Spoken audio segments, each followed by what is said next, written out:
Okay, and we are live. And we'll just tell everyone that we're live.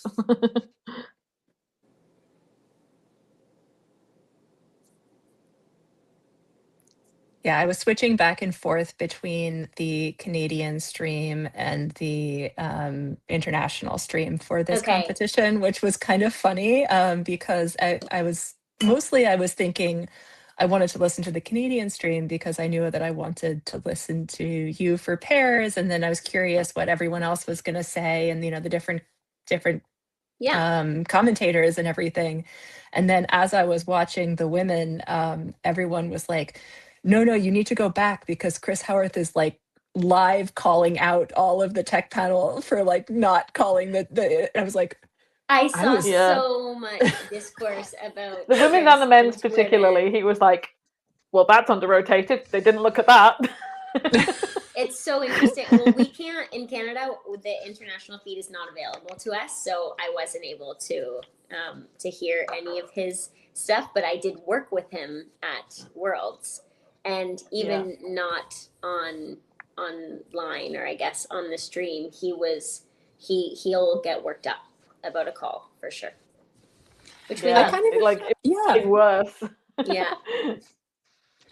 I appreciate that because I was a little frustrated the week before that I thought that he was being so positive toward everybody, and I was feeling quite negative toward. Oh, really? I don't know. I was probably about Ice Dance. I was feeling I was watching Ice Dance and feeling quite grumpy about how I didn't like any of the programs, and he was talking about how wonderful everything was, and I was like, I wish I had a more like critical commentator. So it was funny then having him this week. This week he was like, gonna say it, which is like week by week he's gotten like more and more annoyed with the technical panel. Yeah. And it's harder to like, singles is more of what he knows also, right? So that's fair. No, but I said on before we jump into the results, I was gonna say I said this on Twitter, but I really appreciate your commentary, Kirsten, so much for the pairs, especially just because you actually explain levels. And especially in the short program I was watching, and I was thinking like, I appreciate that I came out of this feeling like I actually knew more than when I went in, and that was such a nice feeling to have that. I love that. Because I would always get frustrated when Ted would be by himself on the Grand Prix and just saying, this got a level 3, which means it missed one of the features, and I'm always like, oh, which feature? Which one? Yeah. Well, it's not that he knows in the moment necessarily, but yeah. Sometimes it's really hard to see it, especially on a twist when you're like, okay, steps, arms, split, cat. It can be tricky. I would never want the job of a technical panel, or a judge, honestly. But the slow-mo is helpful. And I also feel like pairs is maybe with dance the least understood discipline, and I love it so much. And I feel like if I help you understand the discipline, you'll love it more too, and we'll just get more pair fans. But I appreciate that comment. Thank you. It's definitely how I feel. Like I have been each year, I feel like I learn a little bit more about the technical side, and I appreciate that, especially, when I'm trying to understand things like, I feel like this was a long time for me for twists to be like, wait, why do sometimes the twists that look more impressive don't score as high as the ones that, so it's like, it's another thing where it's like, oh, okay, that's because it's not you don't only care about how high in the air you're tossing the girl. That's not actually the only thing that they're meant, so, but it's just like, if you don't know that, you don't know that. So it's, Yeah. And such a great example is the Swiss team here, because they have like this monster, talking of, I know you both know, but Oksana Vuyamos and Tom Beauvert, they have this massive, it is a monster triple twist, but often they're pretty young and new together and a little bit inexperienced. So sometimes the bigger it gets, the harder to control the catch. And she often will touch him with her upper body on the catch, and that is a mandatory negative grade of execution. So that makes this twist that looks so impressive get much less, way less points than a twist, for example, like Ellie and Danny, who their twist is great. I was, maybe it's not a great example, but they get a level 4, it's not as high, but they have all the features and they have good speed in and out, and it's really easy to go plus on it. So sometimes it's super confusing when you see someone get launched so high and you're like, well, why did they not have all the points? That feels really hard, and it is, but it's also hard to do the other things. So there's the technical lesson of the day. I will stop now. I think that was my favorite Chris I love idiom it. of the week when he said during Oksana and Tom's twist, he was like, she can change the light bulbs while she's up there. I was like, She really could. like dying laughing. Gotta love him. Okay, well, let's get going. I think we're starting with the women. All right. Do you want to do this one, Anna? Sure. So the gold medal went to Monet Chiba, silver to Isabeau Levito, and bronze to Ami Nakai. This was a very competitive week for the women, I think, especially because you got Amy and Isabeau going up against each other again, but with a different result from France.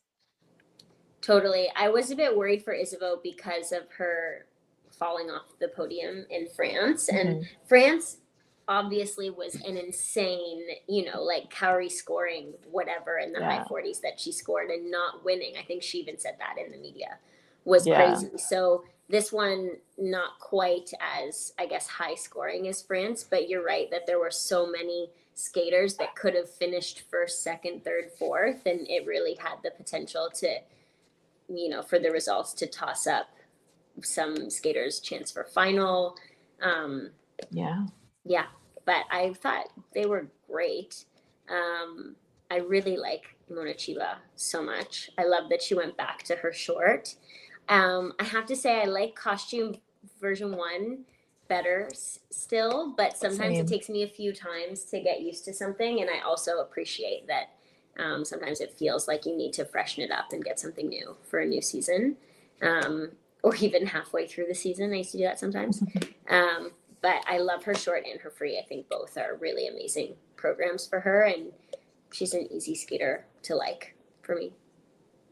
Yeah, definitely. I was glad to see the new costume just because I feel like I've seen the other one so many times. Even just in photos that we have on our website, I'm like, is that dress again? Is that dress again? Is that dress again? Yeah. So yeah, I'm not sure I like it as much as the first, but I'm just glad to see something new. A new one. Yeah, that's fair. Of all of the teams repeating programs with new costumes, I liked hers.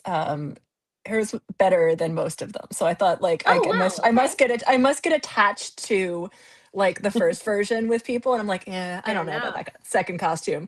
But I appreciated that hers was it felt like she was pushing the envelope further into being disco 70s craziness. Totally. So Totally great. She was fun. And really impressive here. I did agree with Chris that she probably had double axles that should have been called under or cued. That it was very clear from, and I'm not usually someone who can tell this very easily, but it seemed very clear from the slow-mos that we could watch. Yeah. That said, I wasn't mad about the result here. I felt like she was she's very strong. It was, the difference between her and Isabeau is so small. It could have gone either way, but I would like for scoring to, for the tech panels to be consistent and, all of that. And, sometime, a call here or there, doesn't feel like a huge deal to me. If this, continues competition after competition and you see weird, why does Monet never get called on this? Then I would then I would wonder, but yeah, she did one axle in her free where I didn't get to watch it live. I was saying to both of you before we went live that my internet went out, so I actually watched Monet this morning, and I was doing other things, and she skated into a double axle, and it was so squeaky that I was like, was that a triple axle? Because I just didn't expect a tight landing for her on a double axle and rewound, and no, it was a double. But I was surprised as well. Yeah, I don't know why that jump seems more challenging here, but even like you could see that with the short program, like she has that sort of like edge that comes out of it that's, you know, choreographed with this sort of the long lean with her leg out. And it was like you could tell that she had to have very good like general like body control in order to be able to rescue the ability to then make it look like she'd had a beautiful extension coming out and flow coming out of that jump. So I was in, I think part of what I was thinking about with Monet is that I was impressed with how she's so well trained and she has so much just what really feels like, you know, very strong like body awareness and control over like everything that she's doing, that even when things weren't necessarily perfect, she was able to disguise it really well. Yeah, agreed. Yeah. I think there was a couple of times last season where she had like slightly dodgy landings on the double axel as well. I don't know if I feel like it may be similar to Rion in that I think Monet has trained a quad before, even though she's never landed it and done it in competition. But I know, like, I've always thought, I think she sorted it out this year, but Rion used to have a problem with her double axel as well. And obviously Rion has a quad. So I don't know if there's some correlation there. Interesting.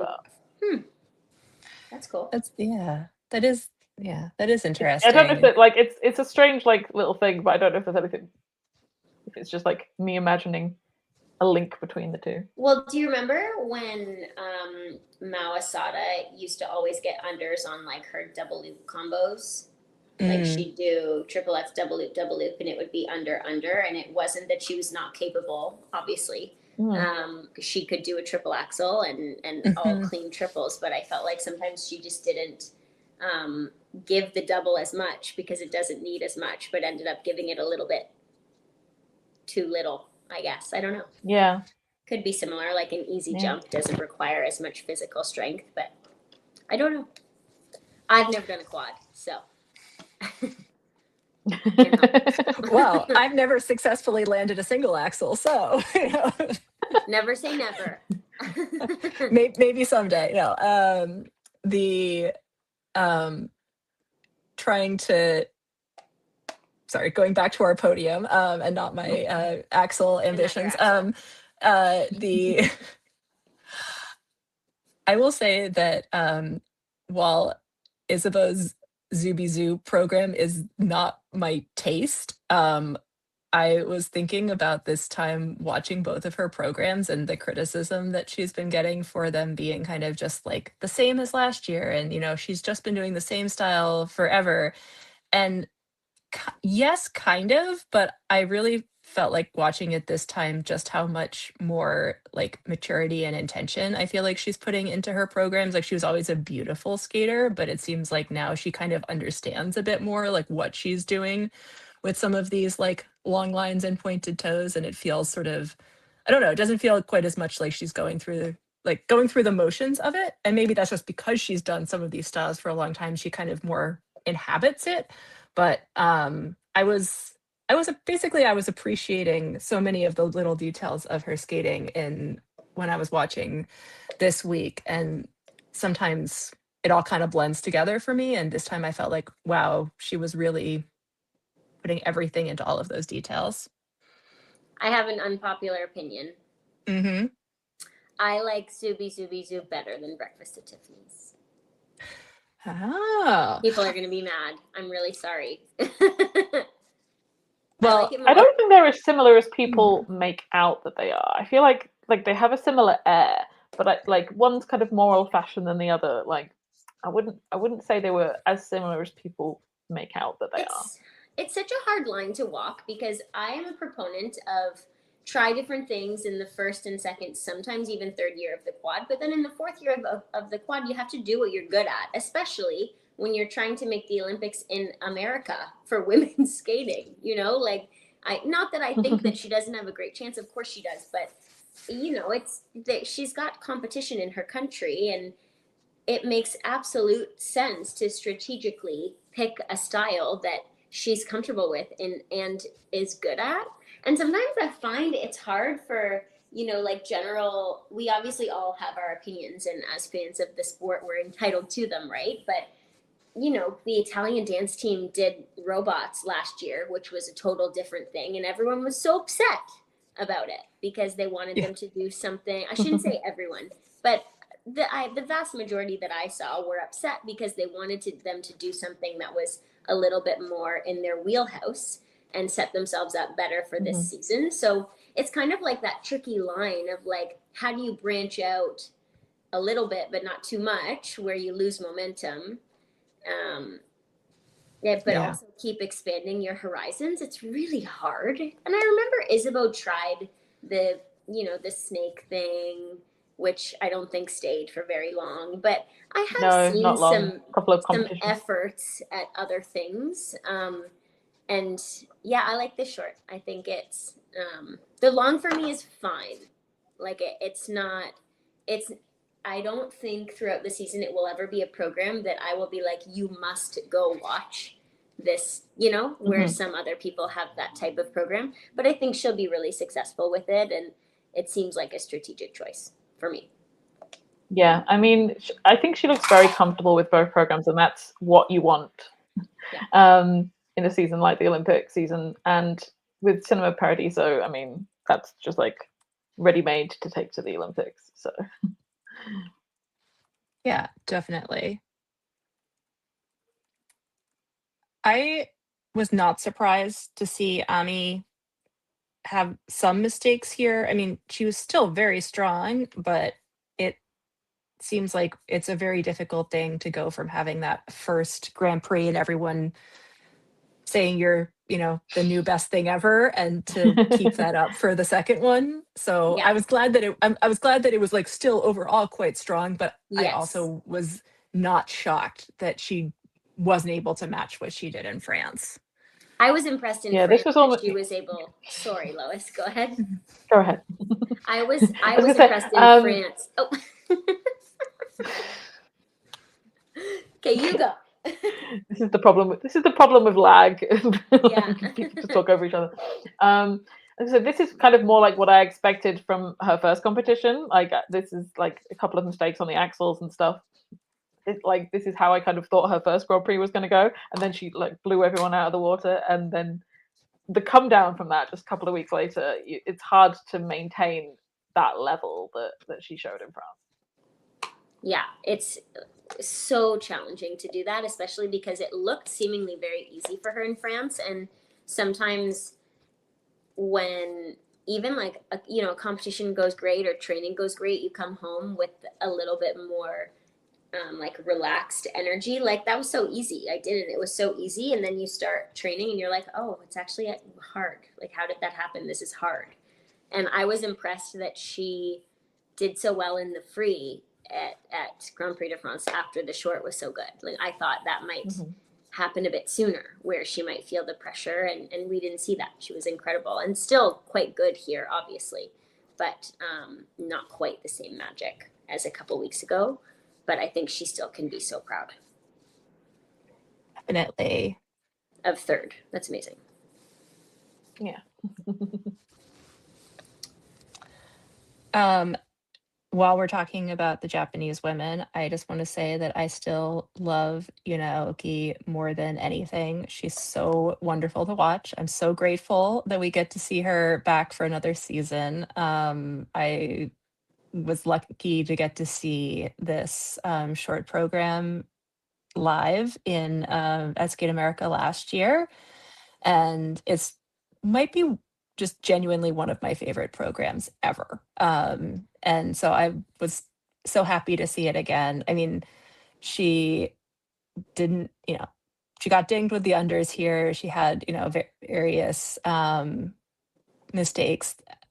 She's, not really in contention for those spots. And at the same time, I'm just like, I don't care. Please keep sending her to international competitions. Like, I just want to keep seeing her skate. Yeah, she's a skater for sure. Yeah. There's a comment here. We got any thoughts on Sarah's calls on this competition? I understand technically they were deserved, but it felt so harsh, especially in the free. I'm going to be honest with you and say that I haven't watched Sarah close enough to speak to this. I'm looking at her sheet right now, but I don't Every know if you single heard, but jump yeah, I got a had no call. internet, so I didn't really get to see the women's except for like what I rushed to watch this morning. But I'm seeing, under exclamation Q, Q, under Q, Q. Yeah, under. every single jump got called. God, that's hard. It looks so harsh. Like, considering the scores that she was pulling last season with close to 200. Yeah. It felt like there was a deliberate hammering, especially when a lot of other people got off on calls. And especially too when she has an outside chance at that team, but in order to be able to do that in a position that Sarah's in, she has to be perfect or close to it every time. And this feels very deflating for her. It does. It really does. I mean, I will say that a lot of skaters got a lot of calls here. Like, this was a hard tech panel overall, looking at their most of the skaters that placed above Sarah, with a couple of exceptions. Maddie Skizas didn't get a single call on an under in her free skate. But like, in general, there were a lot of calls at this event. Even so, Sarah's not a skater that I think, like, if anything, Sarah's usually a skater that I think of as being like Clean. extra clean. Like, she jumps, her jumps are very big and solid usually. I mean, and she could have had an off day. Like, and I'm not, like, again, I'm getting better at guessing when things might be under from watching on my TV, but like, I am not going to claim that I can, truly second guess the panel most of the time. It is hard. Like, I would prefer if it felt like the women's spots weren't already locked up at this point, even though there is a clear front runner. A little bit.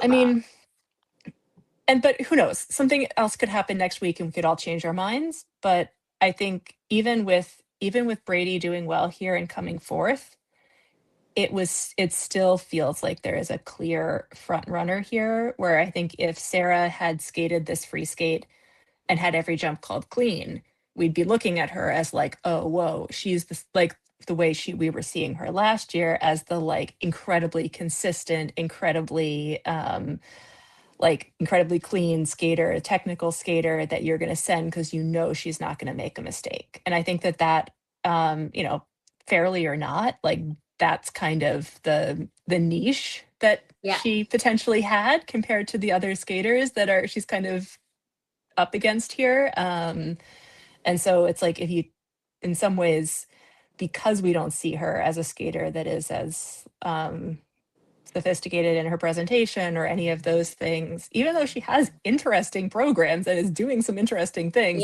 she's not that skater. And so then it feels like it's if she has any dings on the technical side, it almost hurts her more than a skater 100%. Who we look past that. She heavily relies on it was said in our, that. It was said in our group chat that this was the first fall she had in her senior career. Wow. Which is insane level of consistency that she's had for the last year and a half or whatever. But that's impressive. Yeah, that feels crazy. Yeah. Speaking of falls, the other skater that I was having a lot of feelings for here was Lara. Did you know that's where I was going to go with that, Lois? Yes. No, I was actually thinking of Asun Yun, actually, and the horrendous fall she had in the free skate, where she was holding her elbow for like 20 seconds after she got up. I was like, oh god. She did incredibly well to do as well. I don't know how she landed all her jumps afterwards. Yeah. I love Lara, and I love Jaws. So continue with Lara. Respect for Lara. I think I was really hoping she might end up, in medal contention here after being third after the short. It's amazing for me to see how far that she's come, in that last year her getting a medal at a Grand Prix was like, very exciting, but very shocking. And now it's like, I'm Totally. like, oh yeah, no, totally. I believe that she can do it. Yep. If she'd had a clean free skate, that she could have been, up in that category. And that's a really cool thing to see how far that she's come on their, like, the confidence that the judges are willing to put in her technically also. Mhm.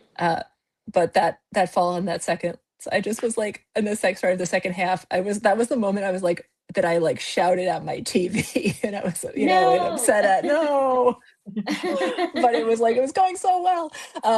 But no, I really enjoy these programs and I think she enjoys them. And that you can tell. And it's fun because they're both different than anybody else is doing, and the programs are different from each other. And I think like my theme of this weekend was kind of, I'm so tired of everybody skating to the same music, over the same music that they've used, the same music that everybody else uses. And Yeah. like, I know some of it is music rights and not necessarily like that I'm gonna like be harsh on the skaters about it, but like it was such a breath of fresh air to see anybody who was like doing something that was kind of new and unique to them. Like, again, like, more credit to Sarah for doing the Poor Things program. Like, it was like, okay, Yeah. yes, like show us things that we haven't seen 100 times before. It was really exciting. And Lara always does. She always does something. I just love that so much about her skating, that now she has, at least for me, this kind of reputation of being, I'm really excited to see what she's going to do, because she always does something different than everybody else. And she commits to it all the way. She has a shark fin eyeliner. Like, I come love that. on. It's amazing. And I really respect a skater like that, because they're few and far between, it seems. She was really happy that she got nominated for our awards for like best makeup last year. So I think maybe like that's even like spurred her on. Just like I've got to try even harder. That is so cool. I love that so much. Oh, that's awesome. Yeah, I love the attention to detail that she has, and just in everything she does is very exciting. Yeah. Cool. Should we talk about the Canadian women before we move on? Yeah, yes, we should do. Oh, I mean, it was tough. a great job of Maddie to rally in the free skate after what was such a disappointing short program.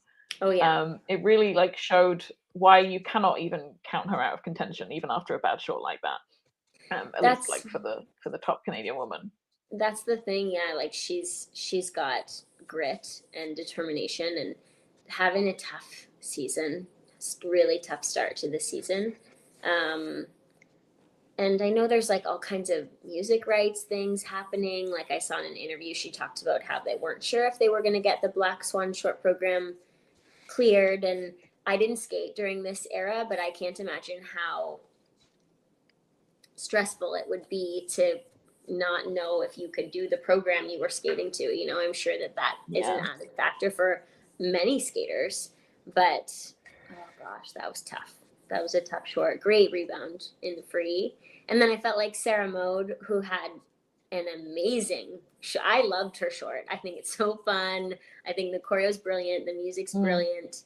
And what an opportunity for her in the free that she, wasn't able to seize. And so it's just kind of like, oh man, like a bummer for both of them on opposite ends of the competition.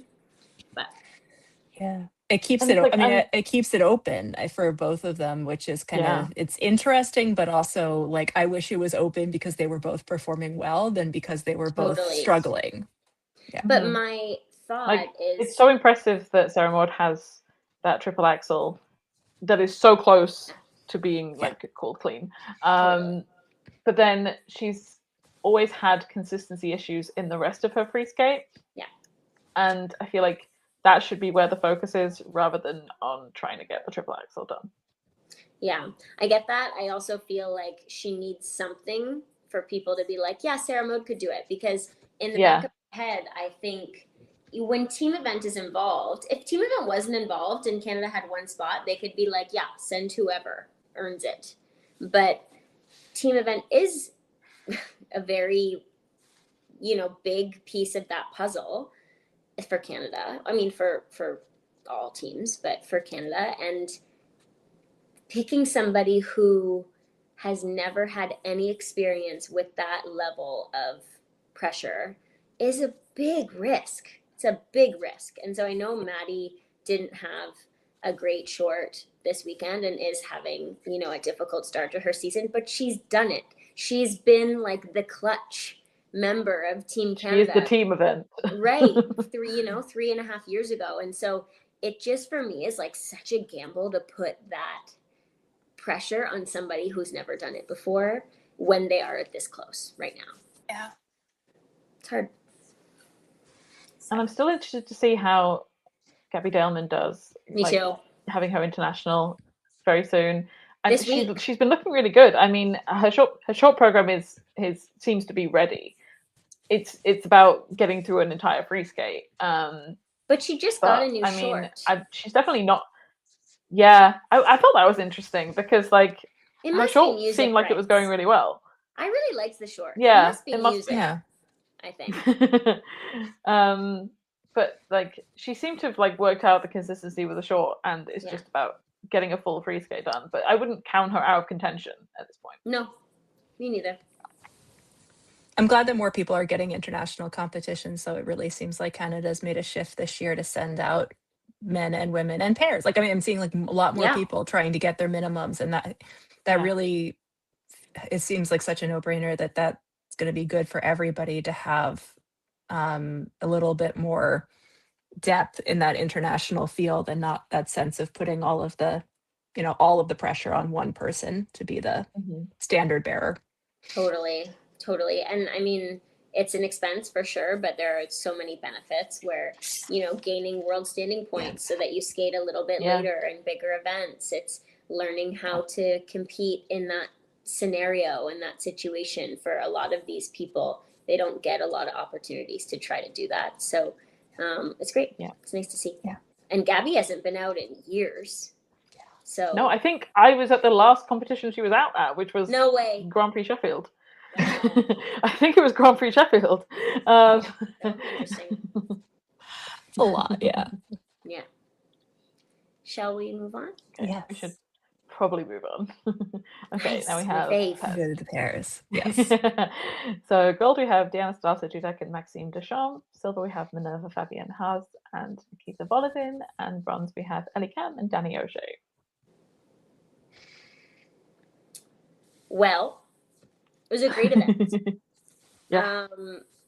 In the short, there weren't a ton of surprises for me. Pretty much everyone did what I was expecting based on what I had seen in practice, as well as, you know, what we've seen from these teams throughout the season so far. I really love Deanna and Max's short, and I'm so not that, you know, my opinion doesn't mean anything, but I really didn't think that their programs last season did them any favors. And this program to me feels really Olympic. I really like it. It's intense, just like her, and that works. It seems to work really well for them. And obviously they had a little mistake on the death spiral, so they left a couple of points on the table. But I think if they're able to skate this program, you know, cleanly from at least like a jump, throw, twist, lift perspective, then the PCs will continue to go up. The GOEs will go up a little bit too throughout the season. Yeah. And I think that will be really good. What do you think about the backflip? I'm I minding have it never less. Go ahead, Lois. Okay. I have never been against it as much as some other people have been. I think it's perfectly on the music as long as they get the timing right. And yeah, I think, you know, Deanna's a badass, so go for it. I kind of feel like weirdly, like I'm like, oh yeah, okay, like an assisted backflip in the middle of Carmina Burana, like sure, why not? Like that feels like somehow, you know, like that music needs something huge to make you match it. So like let's go. I think the more they do it, the more that it looks like it's part of the choreography and not a thing that they have to stop and set up for. The more that I like it. Yeah. I felt like with their short program a little bit, they seemed a little off on the timing with the music in a couple of places, and a little bit of the free skate, like better than they had seemed to me in France. And it just seems like they're settling into these programs. And in France, I was blaming it with the free skate on the twist error and just being out of sorts. I think I think that, but it made me realize that I think that they've chosen music that has, music that's complicated, music that has a lot of like very specific beats that are choreographed to. And if they get even a little bit off, like I notice it. And I think it's because I'm familiar with both pieces of music. Like I realized that I was like, I think if it lands with the kind of like you're capable of, it's going to be incredible. And then it like Yeah. extra bothers me when it's even like slightly off. It's But not forgiving. I'm a you big said.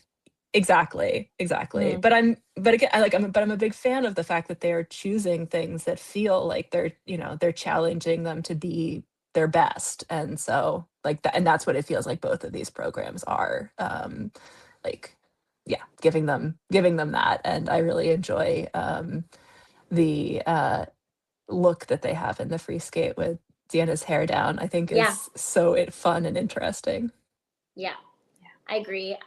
With the short and the backflip at the beginning, I was a little bit perplexed because it felt like they were putting this backflip into an element that they were already getting level 4 and a positive grade of execution. So I was like, that's a lot of time to spend on something that you're already kind of getting max points for. But I think that the chatter is what is doing more for them. I do want to say there are lots and lots of interviews about being the first ones to do it. And just because I really believe in credit where credit's due, they are not the first team to do this. A Chinese team has done this before. However, when they do it at the Olympics, it will be the first time it's done at the Olympics. I think the Chinese team did it at a domestic event. I don't know if they're very much a domestic team. Yeah, so I think they were acrobats who like tried out pair skating. Yeah, it is very much the first time for international competition and for Olympics. And please don't think I'm taking anything. She's 42 and she's doing a flip and backflip that I would never do in my life. Like, just so much respect. But I did just want to like give credit to this team who did do this also.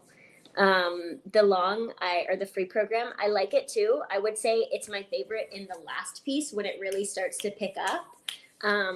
But it seems like a really good program for them. I too love the hair down, like natural ponytail situation. I think I like doing something different. I enjoy when skaters play around with kind of that part of the package. Yeah, I really like it. I think both of these programs are going to be great for them.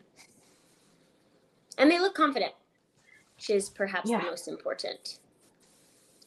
I saw a little comment there about Minnie and Nikita. Some comments about Minerva and Nikita's free skate, and I think it was an interesting choice to go for a composer that a lot of people have used, but music that has not been used before. And I feel like they're trying to do something safe but different, but also at the same time, there's a reason why that music is not necessarily being used, because it's not the most interesting. It's so boring.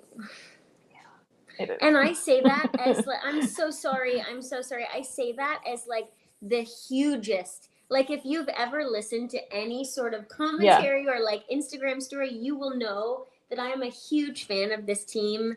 And I think, like, I can't remember if we did a Worlds recap together or not, but I think that I said they should have won Worlds, and I believed it. Like, and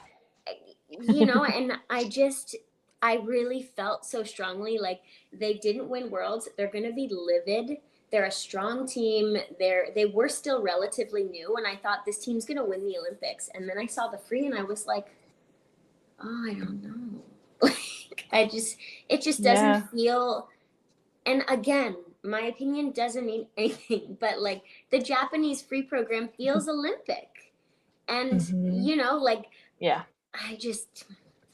I think they should go back to 4 seasons, personally. Same. It's not dynamic enough. And the stop in the middle, and it's not to discredit anyone's work. Benoit. That's Benoit, because all of his pairs free skates have a stop in the middle of them. But it's like why? It's very uncomplicated. Yeah, I really struggle, and I like struggle out of love. Like, I just am like, no, you could do so many things with something different. And I mean, it's not. I've choreographed or had a long program choreographed an Olympic season and then scrapped it. And it's not because the work was bad by the choreographer. It's because it just wasn't Olympic. It wasn't going to be successful like something else could be. And I wonder if they'll change it. It doesn't help that they're not skating it cleanly. Like obviously here and in Georgia, they had mistakes, which affects how you see a program 100%. So it's maybe not a fair analysis from me. I'm maybe getting worked up for no reason. But again, it is just because I like really like this team so much. And I also really love the short. I think it's a very, very great program for them. And a really good strategic choice, because last year, historically, they were always kind of behind in the short. That's how they lost worlds, right? So they got this great short that at Nebelhorn allowed them to be really close to Riku and Ryuichi, and then they did the long, and it's just not there for me. Yeah, it's, and you know, I thought they seemed a little off from the start, but it really, when her hair came down, I could see during that I thought, you know, I don't know, maybe this is, you know, just me guessing, but that it seemed like it messed her up in the throw, that like it whipping around, was not helping. Yeah. But I completely agree about the program. And I was I was trying to really give this program a shot, because I am a fan. I like classical music programs. I like programs that are more subtle. I am happy when a pair team that is able to do like really clean elements skates to music that lets us just like really appreciate them and their skating, and like doesn't have a million like extra sound effects building them up and like choral, the sort of, sometimes it feels like we try to make the team seem grander through the music. And so sometimes I'm like, I actually really appreciate a team that can can kind of build it with themselves.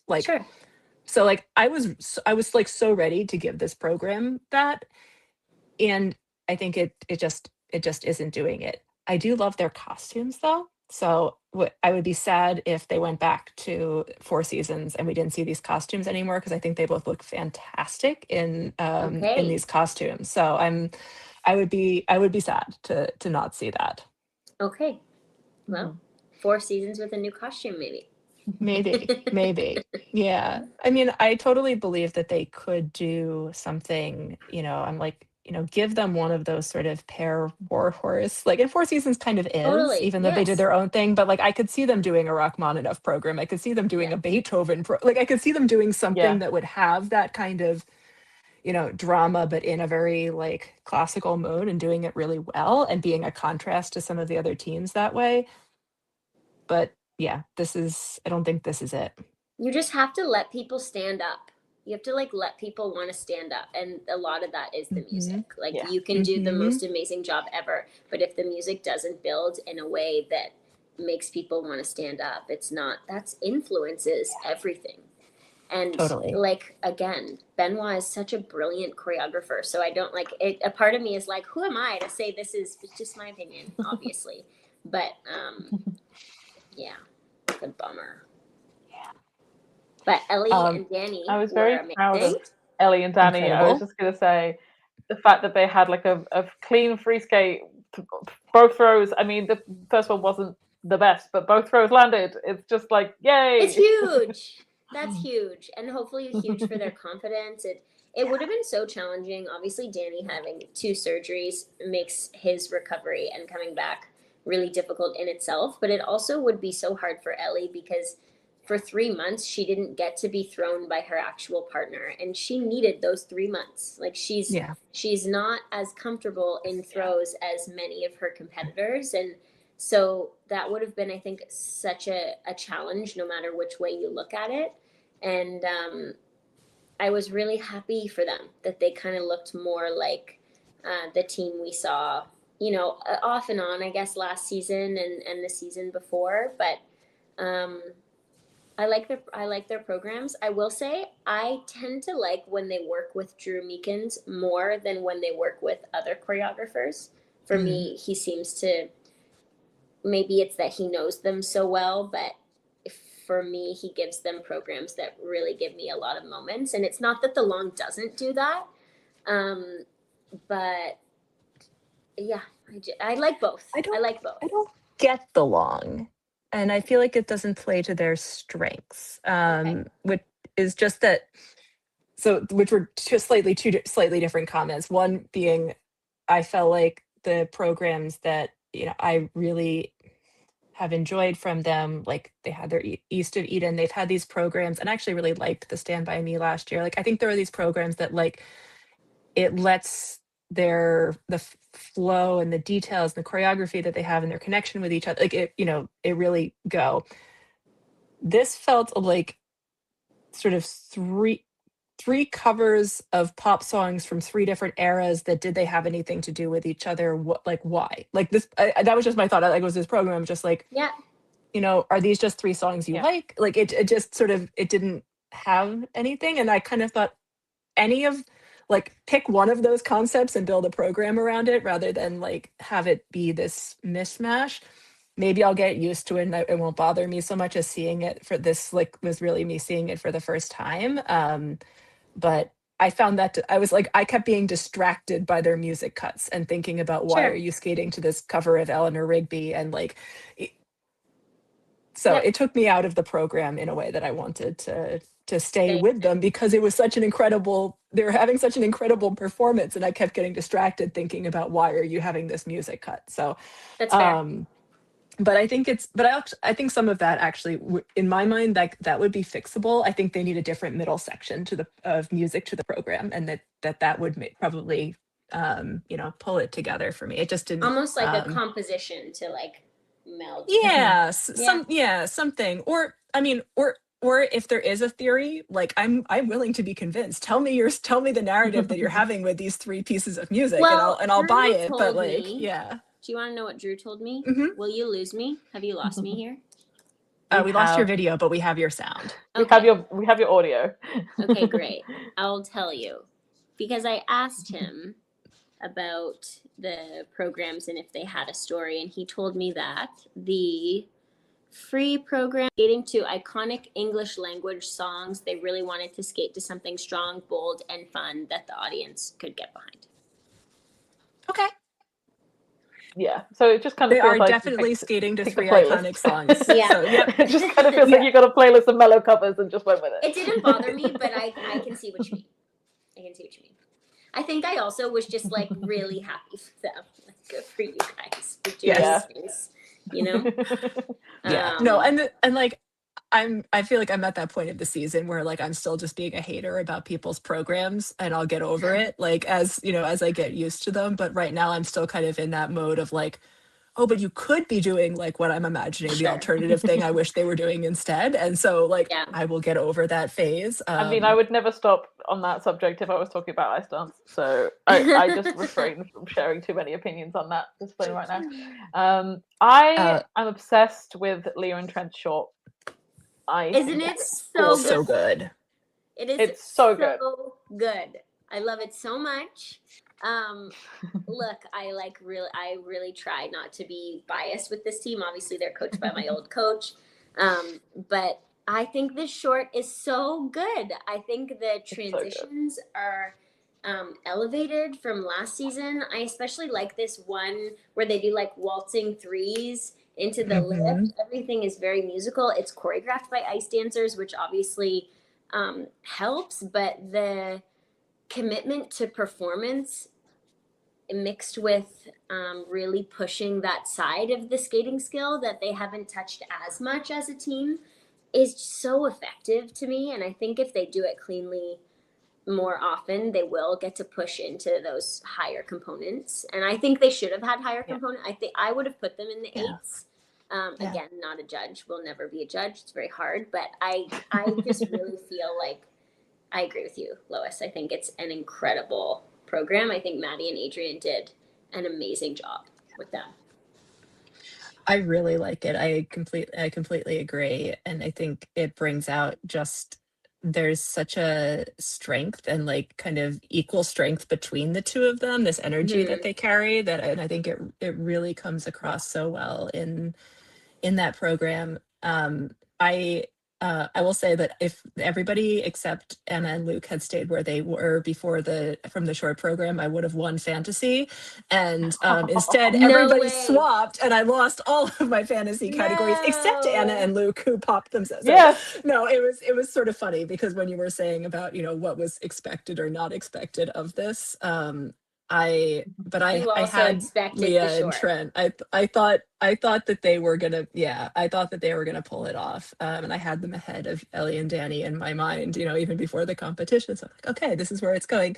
And then great for Ellie and Danny. And then it was a shame for Leah and Trent here. And I'm gonna continue being a hater on their free skate because and on Brady's. I'm sorry, I don't get this like suddenly these like I get why people skate to the mission because the classic like piece of music that's in it is like very pretty, beautiful piece of music. Lots of people have skated to it. It's a skating warhorse. Like, yes. And then I feel like this year suddenly people had the idea that like we should go back and watch the movie that it came from and use the whole soundtrack and make it be about like being missionaries and like making it more literal. And that's just like a no I've never for seen me. it. Guilty that I've never seen it, so I can't really speak to that. I have not seen it either. I've only read a Wikipedia article about it. All of the programs. And seeing all of the programs. I just thought that, like, again, the child singing part of it takes me out of the program, and the cross on the dress takes me out of the program. That's my personal take on it, but I was struggling with that. And then the next day seeing Brady doing a similar thing, I was like, what is going on? Why is everyone doing this? Please, just stop. That's fair. Yeah. So it's a shame because I've often really liked their free skates. I really enjoyed their gladiator. Like I totally get, like, I think this kind of like strong like storytelling, like I think it's the right vibe for them. It's just this particular thing like is it takes the concept of the program takes me away from the skating rather than like letting me go into the skating. And so I'll try not to spend all season complaining about it, but right now it it's doesn't help me. too that they made mistakes, right? Like it's hard too when they're both jumps and both throws and watching practice. I was really impressed. Like Leah is another one that last season struggled with throws a little bit, and she was not only doing one throw, landing it on practice, she was doing, like 2 in a row of each one. And so I really didn't expect that yesterday. I think when she did a waltz jump instead of a double axel, which is a mistake that you never see her make, but that she did make on warm up, I noticed. I think that probably irked her a little bit. And then, it's hard to, I'm sorry, not both throws. I think she hung on to the loop, right? But yeah, it's hard to get into a program. I do find the free transitionally a little bit easier than the short. Sometimes music calls for that. I don't know. Again, I would want to see it when they skate lights out. Yeah. No, and it's true. I should give it. I'll give it. I'll give it another shot. But give it another Grand Prix. Yeah, there'll be another Grand Prix. I think I'm not sure what their other Grand Prix is. If I'll skip. Okay, so I will get to see them live. So I will. I will try to give it. Yes, I'm going to Skate America and to Finland. So I will. Awesome. I'll get to see between those two. I'll get to see quite a few people live. You're going to see Ice Dance Worlds in Finland. Oh my God, it's going to be a lot. Okay. Yeah, that's going to be a lot. I will just going to say sort of in the bottom half of the second group of our pairs here, I did just want to say that I really, really love the Polish team, and I was really sorry for them to have a kind of rough outing here. But I think I agree with what you said during the stream, Kirsten, that I think the river dance is actually going to work well for them if they can get it clean, because I interviewed them at Worlds last year, and when I asked them like what they thought was their strength, like the thing that would help them like stand apart, they said it was their stamina. That like when other teams are tired, they still have energy. And so it's like, okay, that's such a good match for a program that's supposed to like build in speed and intensity as you go. So I'm excited to see that program like done clean and Yeah. as it should be. It's so hard. Like they're making mistakes on elements. She's falling on skating, and then there's like so many things that are painful. musical. Oh, it was yeah. just like, oh my god. And I do think I agree with you. I think it will be a great one for them. It's just a program that's going to take a lot of mileage, and who knows, like there are different kinds of athletes. Some athletes are really good at picking up choreo and having it look natural very quickly, and some aren't. And I don't know which one of those two they are, but they're short. We've seen it for, it's the start of the second season. So it looks very clean because they have so much mileage on it. But yeah, I like this team as well. Another team that I just wanted to mention quickly is Anna and Luke. Anna and Luke made me cry both days for different reasons. Yes. And I think a lot of that is this baby inside of my body making me emotional, but I just like felt so sad for her on the short day, and like something that I'm sure has never happened to them before or happened so infrequently, and that was just such a hard watch. And then the free skate was such a lovely recovery, and sometimes these are the moments in sport that don't get celebrated as much because they're not necessarily by the winners or the medalists, but for me that's a part of skating that really touches me, and I was so proud of them, and it was really a joy to watch. So proud. Completely such an incredible agree. comeback. Like it's so funny because they were so far down after the short. They'd come out and did one of the best frees of their career. Totally. And I think they still thought they were going to be last. They were like, it doesn't matter what the score is. Who cares? You moved up 2 places. I thought they'd be last. You did a really good job. No chance. And like fourth in the free skate. And and with it being their only Grand Prix thus far, obviously, there are still things happen. But as of right now, that was kind of their only chance. And it was just hard because with like retirement and perspective, I can see that like, though that sucks, it's like not the end of the world. You qualified a spot for Olympics, you're going to be okay. But I remember what it feels like to do something like that and really feel like it's the end of the world. And that is just a lot on any person. So good job. Yeah, really good job coming back. They've Really got so many people rooting for them, and they're gonna get exactly. They've got the home Europeans. They've got the Olympics. They've got a good things coming in the future. Probably have the team event as well. So yeah, hopefully. Yeah. Cool. Can we move? Can we do dance? Because I might not get to the last one. I know that you both know I gotta leave at 1:30, and I'd rather talk about dance than men. No offense to the men. No, it's that's fine. That's fine. All right, so our dance podium, we've got Piper Gilles and Paul Poirier for the gold, Allison Reed and Salias Ambrulivicius for silver, and Marjorie Lajoie and Zachary Laga for bronze. So this was an exciting dance, or strange. I don't know. Exciting maybe is the wrong word. It was a confusing dance event. Yeah. Lois, lead us off. I know you have so many feelings. Oh. I mean, I could have a lot of things to say about that. I am so happy that Piper and Paul have brought back Vincent. It was my favorite program of theirs. I was begging them to bring it back for the last Olympics, and they only did it at the gala or whatever. But I prefer the first iteration of the outfits. I'm not convinced by these ones yet.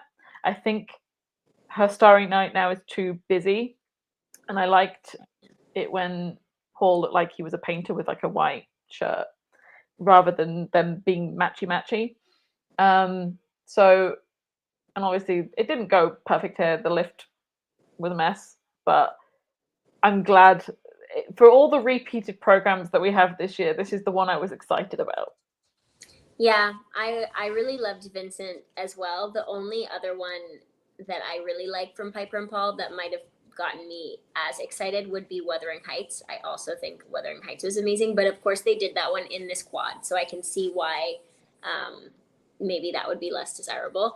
I too liked the first iteration of the outfits better. However, Caitlin Weaver said on the stream that they have changed the concept, and now I don't want to butcher it. I should watch it again before I say it, but I think she said something to the effect of that they are the painting.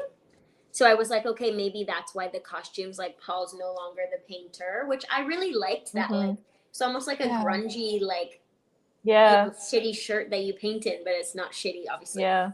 I liked that more too. But then I was trying to be like, okay, well, if the concepts changed, then I get why the costumes changed. But I just so respect they, you know, like at the beginning, they do that like foot pull.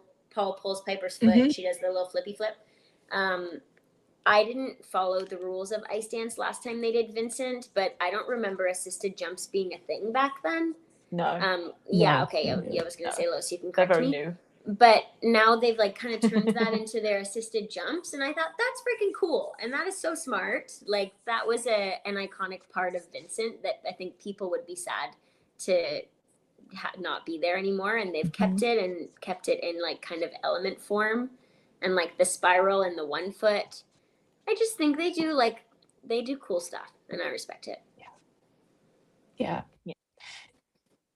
I feel like I was I feel like I'm an odd one out in that I don't like the song Vincent, and so that we've had this argument like so many times between on our team. But I always was like, but the program would carry me away anyway. Sure. And so, and there are a few moments of that here, but mostly I was struggling with the costumes. I thought the choreo rhythm, it was not the choreo rhythm, it's choreo step sequence of the free that's across the short axis made them lose momentum. It's just, it's all these things. It wasn't their best performance. Like, I think that they could make changes and come back and that, do the tweaks here and there and then come back and give a strong performance, and we could all be like, oh no, it's great again. Like, I don't think this is an unfixable situation. I also, a big part of me wishes that they would just say, maybe after the Grand Prix or, whatever, if they made a late switch to Wuthering Heights, I think we would all be like, fine, let's go. Let's see it at the Olympics, and so that's not really how, dance is supposed to work with with a switching programs mid-season or anything like that. But that for me, that was the program that I thought that was iconic and that I really appreciated. And I think, and so I would love to see that at the Olympics. And I think it feels like I don't know, it feels like I think part of it is like, I would like to see, for these teams that have been around for a long time, I'd like to feel like, you are showing us like all of the things that you're capable of, and also how you've evolved. And so in some ways, that's why going back to a program that is kind of from an earlier era of their career, like they could show how they've evolved with it. It's not necessarily a bad idea, but it didn't give me that feeling. And so I think I really enjoyed, again, I was unusual in that I really liked their free skate last year as well, because I thought it was a little odd. And I liked that when Piper and Paul are a little odd, and I like that when they're showing something that's a bit different than other people. And sorry, so, guys, I was kind of hoping to see that. Can you hear me? You can't hear us anymore. Oh, no. Oh dear. Can you hear me? We can hear you. Your sound just left. Oh no. It might just be me. No, I can hear you. Sorry to interrupt you. Oh dear. Maybe if I take you off and bring it back, I guess that probably doesn't work. I'm still not getting anything. No. I switched to internet. Am I better? I mean, I can hear you. Do you want me to leave and come back? Maybe leave and come back, yeah. Okay, Goodbye. See you in a Yeah, second. we'll try Okay. that. I was was there's also so many spinning things. though, so Yeah, I had that earlier. There are so many things that I'm annoyed about with ice dance right now, whether it be politics, whether it be the theme choices, whether it be the technical rules. I'm so disillusioned with this discipline. Please tell me this works. Are you back? Can you hear I'm us? back. Sorry. Good, great. yay. So Okay. yeah, I was just saying, I'm so disillusioned with ice dance in general, whether it be the politics, the technical rules, the themes. I'm annoyed with everything about this discipline right now. Mm. So at this point, I just want Alison and Sol to win everything because they've nailed it. Just win everything. When you say they've nailed it, what are you referring to? Or what's it? The rhythm dance is perfect. They are one of the only teams who actually gets the 90s theme and is clearly enjoying the 90s theme. I feel like almost everyone else is struggling with it. And they've gone to something for their free dance, again, that they are very comfortable with. They're always good at like the 90s Euro EDM kind of style. That's like their wheelhouse and they're comfortable in it. They got obviously ready so early this season because they had to do Chinese Neville Horn. They've just got it down. Win Europeans, medal at the Olympics. I don't care. I'm backing you all the way. Wow. I'm just so annoyed with this discipline. Otherwise, I'm just focusing on them now.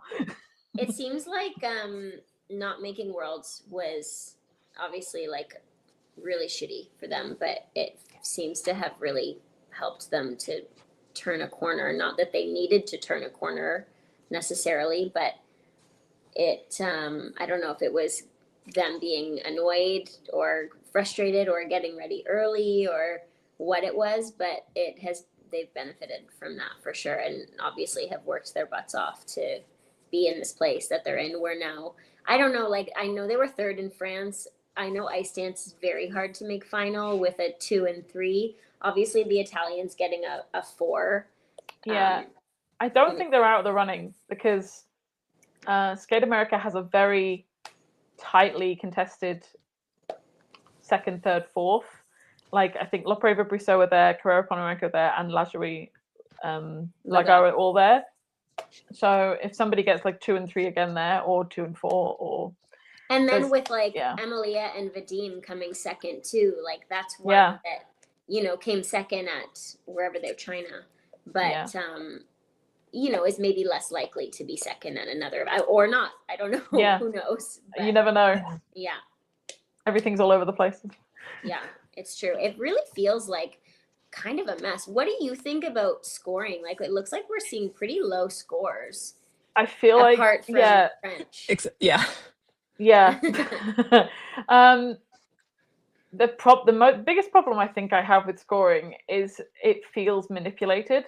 It felt like Guinea Fabry were very purposefully being shoved down in France. It felt like Carrera Ponorenko were sacrificed to make sure Marjorie and Zach were on the podium in this competition because they obviously had that issue in the rhythm dance, which I think is one of the worst rhythm dances in the entire field. It's so bad. I'm really trying to like it. I can't. I think as soon as I saw them do it at a show in Italy, I was like, why are you doing this? And it's still here. And they've obviously changed the free and gone back to Nureyev. Which I like. Yes, I do like. But yeah, it's... I like it, but it doesn't... and this is less about them and more about where it fits into the overall field of ice dance right now. But I think that them returning to a program that I had loved before, but which now a lot of people have used that music. We saw it was the second Nureyev program we saw in this event. Like it doesn't land in the same way and feel as innovative as it did to me when they had it the first time. I'm going to like put a pin in that thought. I'm sure I will still love it in another competition. I think I was watching this competition being just so mad at how everyone is reusing the same music and the same concepts, and like either that they've used before or that other people that, that it felt like, are there only 10 pieces of music in the entire sport? Like, what are we doing? Like, I was feeling very grumpy about the whole thing. So it was not a good moment for, and again, I thought, Christina and Anthony performed really well in their free dance. And at the same time, I was annoyed that they were using music that so many people have used before and that it didn't. So I think, again, this is not really about any of these individual teams so much as it is like what feels like a statement about I think a combination of the way things are judged and the music rights is pushing people into the same safe choices, safe boxes, things that people know that are easy to understand. And so even though they're doing the same thing, I actually kind of, again, I appreciate from Allison and Saul that they're doing something that is not, it's not going to be every judge's cup of tea. Like they're kind of pushing, something that it's different. Feels a little less, little more uncommon. And so for that reason, I will say that I think my favorite my favorite free dance, was actually Nessa and Markalev, because I thought that they did something that felt different. And it felt like ice dance. It felt like they were including like sections of waltz and things that felt like they were very like, this is what this discipline can show. And then stuff that was creative. And like, I'm not saying that they should have placed higher or anything necessarily like skills wise, but like that was probably the program. And honestly, the Czechs, I really enjoyed their Paso Doble kind of program as well. Like I thought that those two were really interesting and exciting to me, and I liked them better than any of the teams that were at the top really at any of the events we've seen so far. I really like Hannah and Ye's free, and I know it's music we've heard, and like Tessa and Scott did it iconically for me, right? This is Umbrellas. Am I right? No, they did Umbrellas last year. Oh, I'm confused. It's Adagio. I did think, love their Umbrellas program. This feels like they're trying to do something a little bit similar to that, but that's why I'm confused, I guess. But I did really like it, and the final. I'm not sure. I thought someone said it was a slide, but then they were holding hands and not holding the ice, so I wasn't sure if that could be a slide. Maybe it was a choreo lift. It might be a choreo lift. I will have a look. It's I know what you mean though. It's gorgeous. It's a choreo lift, and it's gorgeous. There's like so much feeling in it. I think that Hannah is a queen. I really like that team. But what I will say. Oh no. While we were waiting for Kirsten, I'm just going to comment on the person in the stream who said that they wish Americans would learn the difference between Paso Doble and flamenco. And while that may be true of other Americans, like perhaps Chuck and Bates were getting criticism around that. For me, it's just that I don't know anything about dance, and I'm sorry if I picked the wrong term here. I was trying to overcorrect from everyone saying. It's okay. I'm having an argument with someone in our comments about the difference between the Paso Doble and flamenco. But I promise that between now and our next live stream, I will actually learn the difference. So great. Okay, Will Chuck and Bake on the difference is the thing. I just wanted to say something on like the everyone doing something different, and from a lived perspective, I guess it is so hard and like so stressful, and that doesn't mean it's not worth doing or that everyone's not doing the same thing, but so hard to pick the right thing in Olympic season, and just like so much pressure to be like, is it the right thing, is it not the right thing? And that's never really been prevalent for me per se, because when I skated I relied on choreographers to tell me what the right thing was.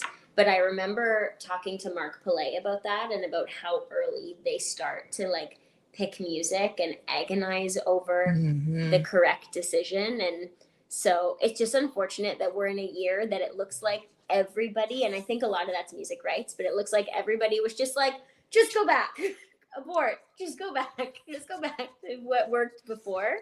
And I think sometimes that will reap, reward And I think sometimes you're right, it will kind of look stale, and like the ice dance discipline has evolved a ton in the number of years it's been since, Marjozak did Nureyev, for example.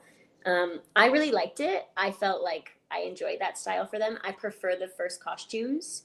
It was like the brown and cream, I think, right? I was wrong about umbrellas, so now I'm stressed. But yeah, I do empathize with like how hard of a choice it is. And I've seen some tweets being like, does nobody want to win the Olympics? And it's like, no, everybody does. And that's why, like, people are freaking out. That's why everyone's so stressed. Yeah. Yeah. Yeah. No, again, like, and to be clear, just because I'm criticizing anybody's concepts, it's not that I don't think that they're that they're trying or any of this stuff. It's, I think I've been thinking about, like, okay, if I was sitting there, if it's like, if I was in charge of the ISU, like, what could even be done other than trying to sort out the legal side of the music rights to try to encourage more like creativity and diversity in musical choices and artistic choices. And I don't know, like, what kinds of messages would need to go to the judges, what kinds of what would that actually take to like, if that was a value that we wanted to encourage, like, what would that actually take to try to reward people who push the envelope a little bit. And it's not, and again, like, I'll say that, and then there are times I'm like, here I am saying that I think that Minerva and Nikita should go do like a Rachmaninoff program, but like, it's not because I don't want them to try new things, but and there are times when I'm like, I love I'll take like a classic piece of music, I don't mind people doing it again and again, but it does feel like there's this isn't about any one team. This is kind of like a broad trend that I feel like we're seeing, and so then it makes me wonder like what it would take to try to push it the other direction, and hopefully post-Olympics that'll happen. I think people will feel more comfortable to try different, and I mean, we'll see a huge, maybe we will see a huge like changing of the guard, or changing of the pool of athletes. Maybe not, I don't know. But I think we will see people taking more risks for sure, because it's not such an important season. But again, like we saw Charlene and Marco take a risk last season, did not pay off. Nope. So scary.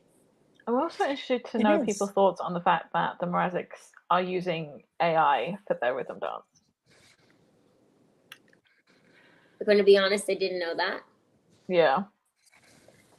I've seen quite the comments about it, and I think I knew when I saw the program listed, but when I watched it, it didn't occur to me until people brought it up again. I was like, I don't recognize that song. Like, so it's not 90s. No, because like the rules for the season said you can use AI generated music in the style of the 90s, which seems crazy when people are using 90s songs and then getting dinged for it if they're not fast enough. Or using like an 89 song and having to change a song that came out in 89, not 90. So yeah, it's, which I get, just so we're being like, I get that, but I don't get. It seems weird, especially because the comments regarding the program is that rather than it just being something like made up in the style of the 90s, it quite literally rips off the lyrics from an established band. Like it has a line about the dreamer's disease, which is obviously from You Get What You Give by New Radicals, and it's just like, sorry, what? How is this allowed? How is plagiarism allowed? That's strange. I'm gonna watch this back with this in mind, because I don't know how I feel about that. Yeah. And this is a team that got that really was struggling with the music rights issue last year. They had to change and so like it's an interesting thing to then see them, making this choice. I hate it. I hate the entire concept of that. Like, sorry, I'm just like, and I'm not gonna, again, like, I'm not trying to, go after the Mrazeks. I didn't think their actual program was that bad. I think that is a completely ridiculous rule for the ISU to have put in place. I couldn't believe it when I saw that was allowed. I was like, why is the ISU allowed this? And why are all of your social media posts written by AI? Yeah, well, that's what I was gonna say. They're using AI for a lot more than just music now. And that's Yeah. like ruining the planet. And you have an ice-based Yeah. sport. Like, yeah, okay. So like, again, difference between AI and generative AI, can we like, and I'm almost in favor of the whole, like, if we're gonna have, tech panels and queue calls, like, let's just give them AI tools to recognize them. Like, I'm honestly like fine with that kind of usage. I just think that it's trying to replace everything that is like actually like human and individual and creative and like all of these things, like with things that are generic and like mishmashed and sort of in the style of but not the actual thing, Yeah. and just like all of that, just like, oh, I hate it. So Fair. it's like, that's a broader like cultural problem than just figure skating, but I really struggle with that. That's fair. But I will say in favor of the Mraziks that I really liked their free dance, and I really liked the opening that they have with the sort of spinning move with her doing a couple of camel spins and him going around. Like, I thought that was really, I hadn't seen anybody do something like that before. It worked really interestingly with the skirt. So like, I'm like, you guys can be creative. You can do really cool things. Like, I don't Without know. AI. It's without AI. We don't need, so that's my biases in this, but I struggled with that a lot. That's fair. Well, I fear I should jump out before you start talking about men. I have to go to work. Thank you for having me, as always. Oh, thank you so much for joining us. We always love having you, and I'll watch appreciate back all of to it. see the men. Oh dear. I mean, yeah, that's gonna. Wishing I'm you a gonna fun hold. time. I'll Not- hold my tongue with some things because the comments do not like when I don't like Ilya. Oh well, wishing you luck. We should do men first next week though, Lois, because I feel like we always do men at the end when I'm like, I'm so depressed about the state of this sport, and then I like I take it just out on the meant men. in the order So- that they did their medal ceremonies. I know.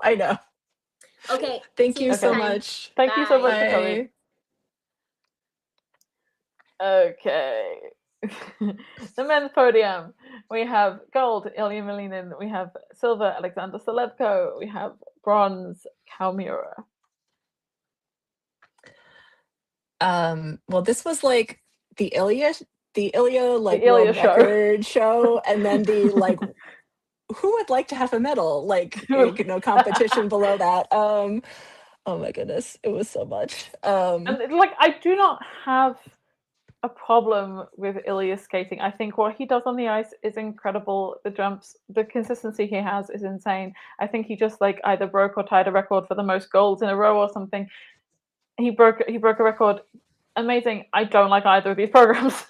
That's just my opinion, and that's just what I like from skating. It's just that I do not like either of his programs this season, and he does. So that good for him.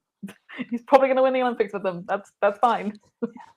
I said this last time. I kind of like the free skate. I am not. I just wish he would get rid of the it's something but not nothing, which is just a nonsensical statement, and it bothers me so much every time that if he would just take that out, I will become a defender with that. Like, anyway, what Ilya's doing is incredible. I'm kind of like, I hope he throws in the quad axel. I hope he breaks like all of the records and goes. He will. Like, I mean, if he's he's going to only be 2 in this, points like, away. do it. That's great. That's cool. But that's not interesting to me in terms of why I watch the sport. And so I'm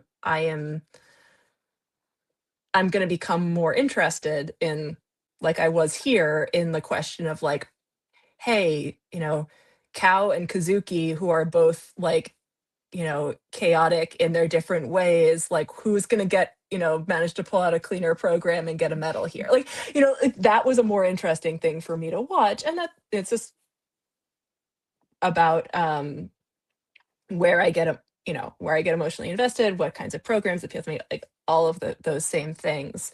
And I think that having some doubt and jeopardy in the situation is important. And with Ilya right now, we're kind of watching him, can he beat himself? And that's Mhm. less interesting to me.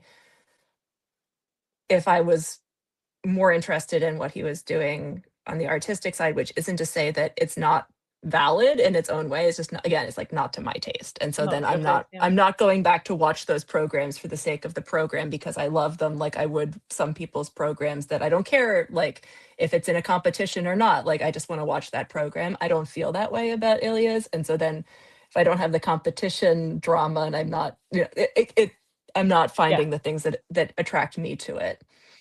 Yeah. But anyway, I do love Ilya's free skate costume. I think it's gorgeous. I think some people agreed. don't love it, but I really love it. I'm and it's not here like for I've never- Ilya's like maximum levels of drama. Like I am that part I enjoy. Yeah. And it's not like I've never loved or liked Ilya's programs. I liked I'm Not a Vampire. I preferred the first costume to the second costume. I didn't even dislike Malagueña when he did it because I thought that was a good thing for him to experience, even if it wasn't to his taste. I thought it was a good experiment for him to do to kind of work in that classical style. And like I liked his short program the other year as well. I just don't, these ones are not to my taste. I hate voiceovers in programs, and I always have. So for a self voiceover, it just turns me off completely. Mm-hmm. Mm-hmm. But yeah, that's just how I feel. I was so proud of Cal to get the bronze here. If anyone plays fantasy, you'll know he was in the bottom group based on how badly France went. That wasn't to say I thought he would be down there again. It was just a possibility based on how I thought anyone else would do in this competition. I mean, Selevko, I think, was in group 3 as well because he was considered inconsistent. But yeah, I was so proud that like it wasn't the best performance of a free skate. Like I don't think that had much to do with umbrellas. It felt like a survival program of can I get through this without crashing to the ground and hurting myself even more. But you still just have to go, oh, thank God he got through that. Yeah, I mean, I said in our stream, I think that, or in our Discord, which subscribe to our Patreon, and you too can be in our Discord. I will start giving the advertisements. But I think I said in the Discord that I feel like umbrellas and Cow, it somehow works well for me, and that I enjoy his programs where he's like, I enjoyed Beauty and the Beast and I enjoyed umbrellas because I feel like his sense of like, I am throwing everything out there, like I'm holding nothing back, like my, somehow like works for me with the like intense emotional music. I'm because it's not so much that he is necessarily skating to the intense emotional music, but his like, let me throw everything out there and like high risk, high reward somehow matches it like in an emotional tenor that I'm like, I don't know, I really enjoy that program. And so I mean, I think he still I'm has kind a of glad he shot went back for the to Olympics. And God, I would have loved if he could have taken Beauty and the Beast to the Olympics. I love that program so much. Good. It's so good. I also thought Selevko's short program here was amazing. Like that's European silver medalist Selevko that we saw at this competition. Like, and the fact that the timing in the free skate with him banging on the boards was like, it's not like the camera switched. The camera was already there. It was like the most cinematic timing possible. It was so good. Like, I'm not a lover of like going up to the judges or banging on the boards, but that was so perfectly timed. I feel like when I saw him do it at a previous competition, the camera's all the way over there, like at the front, and he's just walking over to the side and banging on the boards, and it looks weird. But when you're from that angle, it's really cinematic. It's great. Yeah, I was really impressed with him here. I thought his quadlets was beautiful. I was very impressed, and like I love seeing him back at this level. It's great to have another European man like throwing in at that high level. It was really, really great. I was excited for that. I was excited here. I was like I said, I was excited for Kazuki to do better in his short here. I really enjoy him, and I think from my, in my kind of sentimental way, I would love for him to make the Olympic spot. And I think he did well enough here to keep himself in that conversation. I think he is also kind of in that long shot it'll be really interesting to see how he does at Skate America against Tetsuya Suboi and see where that matchup goes too. Yeah. But yeah, I appreciated that. And yeah, but otherwise this was challenging. I want to give a little bit of credit to Roman here. I thought, in terms of wasn't perfect, but he did well enough here again to keep himself up in that conversation with Steven Gogolev, which will make it more exciting. Especially And there were when some he was nice the only man moments. who had a fall in the short program. Like it was a wildly good short program for the men. It's always like watching a junior competition when they don't have any quads. But yeah, so for him to I mean, the free wasn't perfect, but he did enough. Yeah, I was able to watch his programs and enjoy the things that are really wonderful about his skating without being as stressed about his competitiveness, and that was really pleasant because I do really enjoy Roman, and I feel like I haven't been able to watch him and just enjoy it. And I was having more of that feeling here for sure. Kevin, I'm not actually mad at him going back to the Bolero. It was a shame that the program didn't come together here. It sounded like he had, from what he said after, he was not had not had an easy preparation coming into this competition, so he didn't seem devastated by the mistakes, but which is a good sign. Yeah. And I do think that of all of the Boleros, I've actually kind of enjoyed Kevin's. I feel like he had a clear intention of what he wants to do with it, and so I don't mind it if it's, especially if it's clean. I think it could be good, but I'm not a fan of his short. And I thought the concept of Judas and it was really good, but the actual program and the two halves and the last minute switch, I hate it just doesn't land for me. It's so disjointed. It doesn't. It feels like a program that doesn't know what it wants to be. It feels like it should be a Lady Gaga program, but the Lady Gaga only comes in the last minute and a half of the program, and the first half is so mellow and quiet that it doesn't go with Judas at all, and it doesn't match his costume at all, which feels very Judas based. And it's just like, why is this the concept? Why?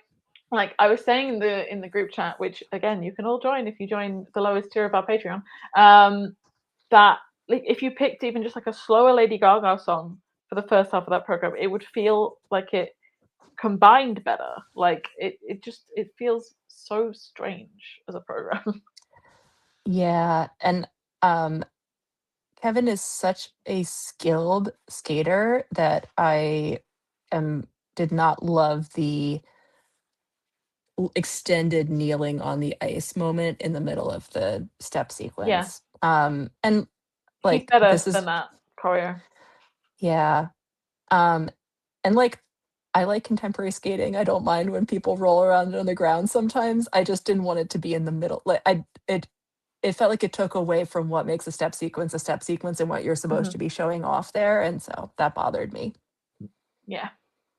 Agreed. But yeah, kind of a rough men's event. I don't know. The short program, everyone did well in the short, and then it was a rough free skate. So the men were menning. Claudia says here, Vladimir Samoilov having a little recognition moment. I was waiting for times like these. But his short program suits him a lot. Not mad at all for him going with a similar style like last season. Whenever I see his short program, I always think of Bruce Almighty, because that's where I most associate the power from. When he's walking down the street and he makes the water explode and just everything go crazy. So that's what I think of when I watch the beginning of Samoilov's program. Yeah, I can see how it's a successor to the Fatboy Slim energy. It's the same kind of 20s, 2000s, Yeah. Yeah.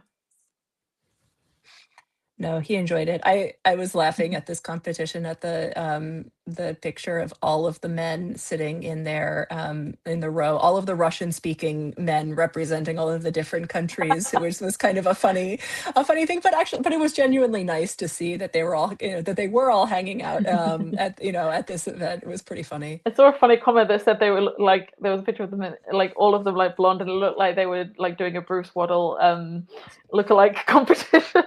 And like died laughing seeing that tweet. I was like, oh my god.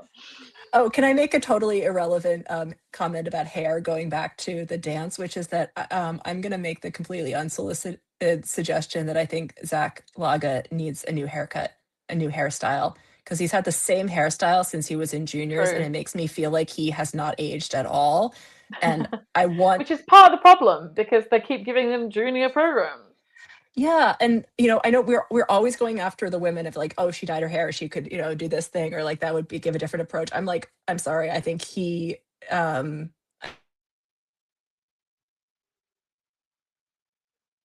know if I looked out. No. Am I still here, or is Anna gone? I don't even know. Coming here from Daniel that Hiwatashi got 0.5 for a presentation from Judge 7. It's not the first time something like that has happened. As far as I remember, like the highest and the lowest scores are not really included in terms of like the final mean score that is given. I don't remember if that changed. Yeah, like there was apparently a 2 last week as well. Like it's none of that obviously should be happening, but I don't think it affects the final score. So yeah, they drop the high and low and do the average. So it doesn't technically affect anything. I mean, judges should obviously be reprimanded for making a mistake like that. But yeah, and like when judges give like a -5 for an element, that obviously should be a positive or something like that. It's not what should be happening. I think there are much worse things in terms of politics and stuff happening in skating that need reforming in terms of stuff like that. Oh, thank God. Anna has returned. I am so sorry. My internet is Don't usually worry. stable, and this is how I thought I'd got it first, because it's usually me that crashes out. I was like, oh God, what's happened? All right. So I don't have to monologue about the rest of men by myself. I was gonna say, do we have more men to talk about, since I was totally off on not a lot, side, really. I mean, I was off on a sidetrack about Zach's hair anyway. I've seen comments about the PCS that Momola is getting. Yes. It seems to always be in Canada. I don't know why. It was like an autumn classic one time that he got absolutely hosed as well. And apparently Canada just hates Nikolai Momola. I do think he has had problems with his consistency this season. Obviously, issues with like under rotations and edges. And he's not at the form he was when he was on the European podium. Which makes it a very interesting battle for the two men's spots for Italy for the Olympics. In my heart, I want it to be Matteo and Nikolai, and I know that's not going to happen. Sorry, I just saw Jonathan's comment of like a horror movie. I'm the final girl. I would never be the final girl in a horror film. And Daniel, I agree that his skating can feel awkward, and it's not generating a lot of, like, his skating skills, like basics of generating speed from a push, are not as good as some people.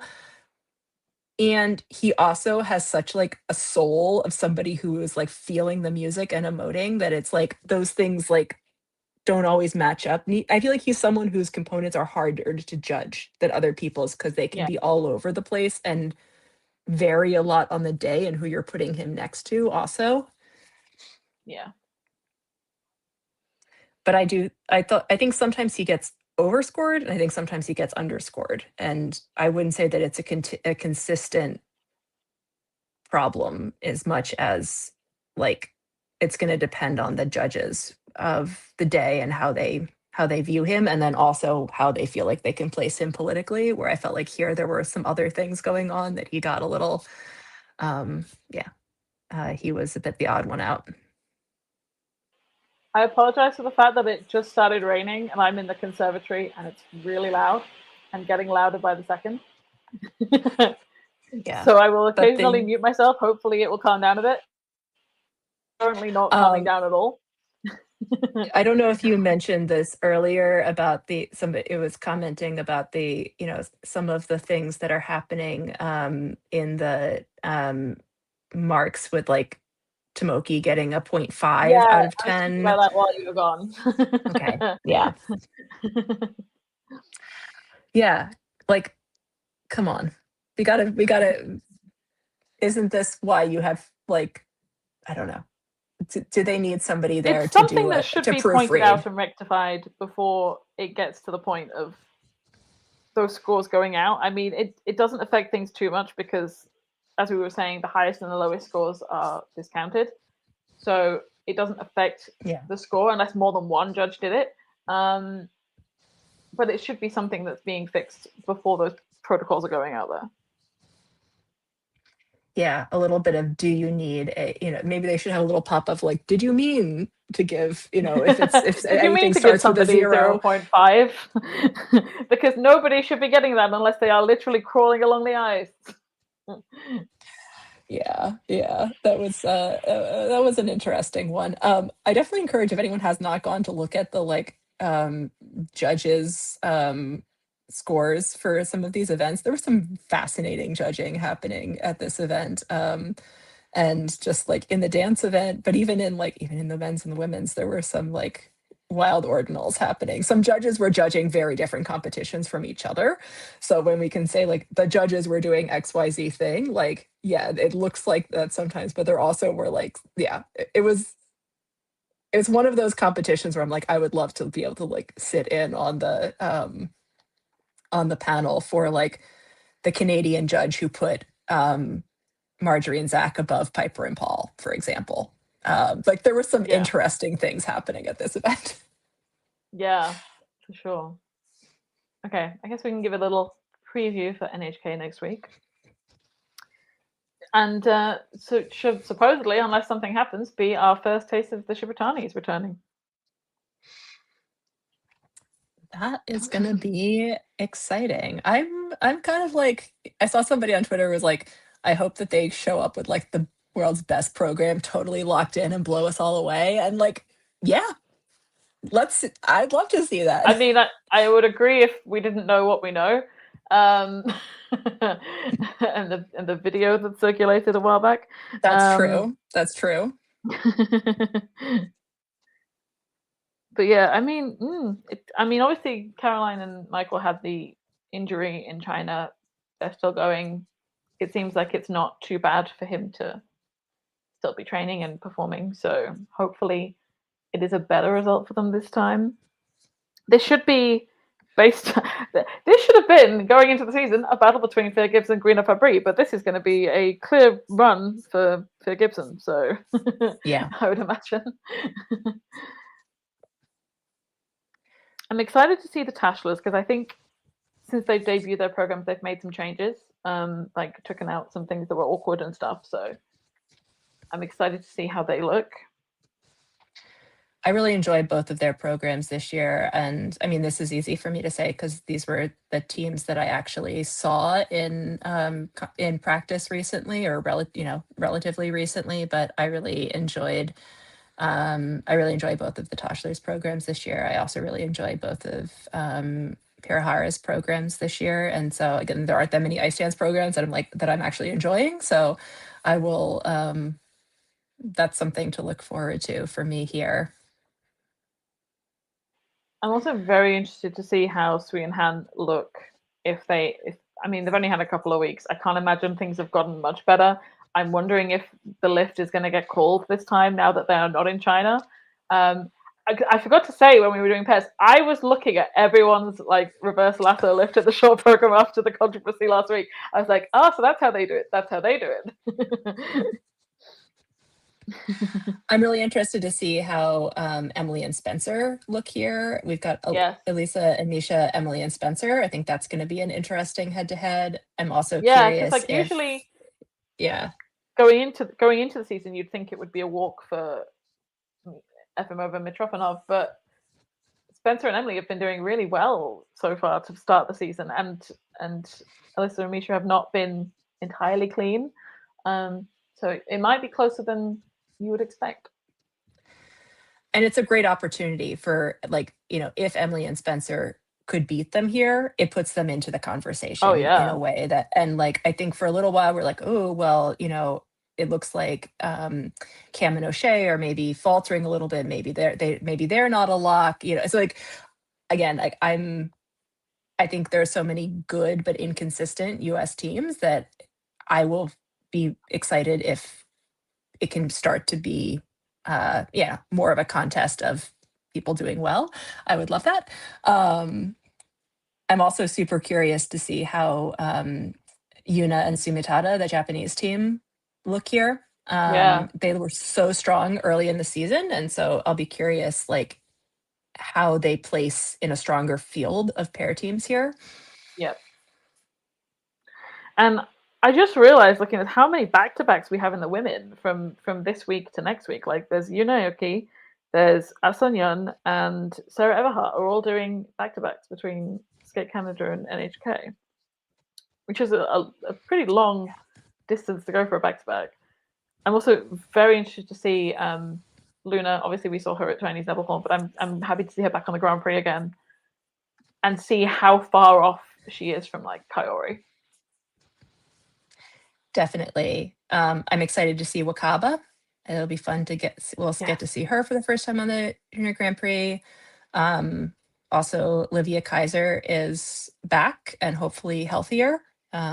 She didn't do great in her domestic competition recently, so I'm hoping she's got enough time to heal. She did another competition, didn't she? Yeah. It wasn't So great. I don't know why she would have done that competition after what looked like such a hard Grand Prix in France. It just feels like she needs more time away, not more time competing. Yeah, I was not really sure what was up with that. I know for the juniors, that competition was kind of like, let's try to put all of our skaters up against each other, like, while we have our home international. But the seniors, and a lot of them did well, quite as much. So yeah, exactly. For the men at NHK, I'm particularly interested to see. Well, I'm very excited to see Yuma, who'll be having his first Grand Prix here.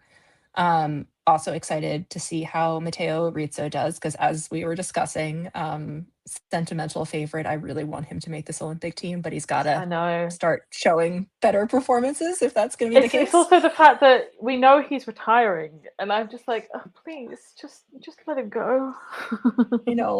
I know. It's home Olympics. Just let the man have it. I know.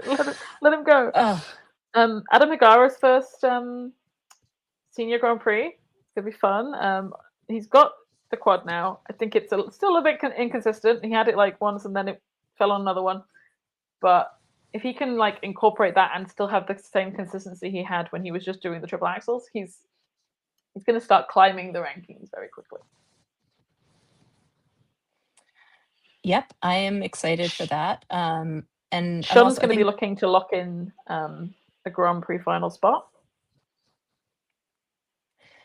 Yep. And we've got June here. We've got Lucas. We've got Andrew Torgashev. Like, it's going to be an interesting competition. I'm particularly excited for the debut for the host spot for Haru Kakiuchi. He's a skater that I really enjoy, and I'm wishing him the best for his sort of senior Grand Prix debut here.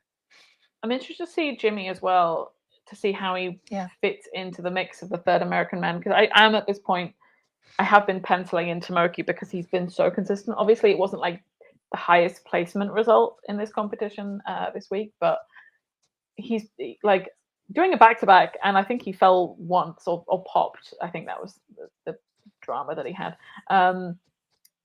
He still is looking more consistent than he's looked since he won Junior World 6 years ago. So yeah, totally very interesting. Yeah, that will be very interesting. So yeah, should be another good one in Japan next week. We will have another guest. We are finalizing who it'll be, so I can't announce it yet. But excited for that stream next week too. Yep, we will quickly go through fantasy. I have to do this without Ellie. These are the names that were picked out for the week. Username removed due to copyright claim, which is very appropriate based on how many problems people are having with music. Zagatova's driving school alumni is incredible because I don't remember how many speeding tickets this woman has had, but it's in the hundreds. It's ridiculous. And Chris Howarth, Idiom Factory. We wanted to pay homage to Chris because I think this is his last Grand Prix that he's commentating on. And yeah, like always a classic. So for men for fantasy, we had Group 1, Ilya won, Group 2, Kazuki won, Group 3, Selevko won, Group 4, Kamiura won. So these are all the people who won that category. Yep. And then for women, Group 1 was Mona Chiba, Group 2 was Brady Tanel, Group 3 was Yuna Oki, and Group 4 was Ason Yun. And these are all the people who won that category. I correctly picked Mona Chiba, so I was pleased with myself for that. Otherwise, I think that's well. the one I didn't get right. I think I got all the others right, and I picked Amy for Group 1. So I was like, oh well, I got close. I think a lot of people got pairs, but a lot of people usually get pairs. So Group 1 was Stellato-Dudek Deschamps, Group 2 was Cam Roche, and Group 3 was Lauren Effia. I think I did not get this right because I'm sure I picked somebody else at one point. I got all three. Well, let me just say, I think I got all wrong. I got them all wrong. I got them all wrong. Yeah, I'm pretty sure I got them all wrong. It's like I definitely picked Hans Volodin and I definitely picked Pereira Michaud. So yeah, I definitely got them. I definitely got them wrong. I think I picked Faith and Lord Digby as well, maybe. Yeah, so I probably got them all wrong. Yep. Same. Exactly. You and me, Lois. We were on the same wavelength. Yeah.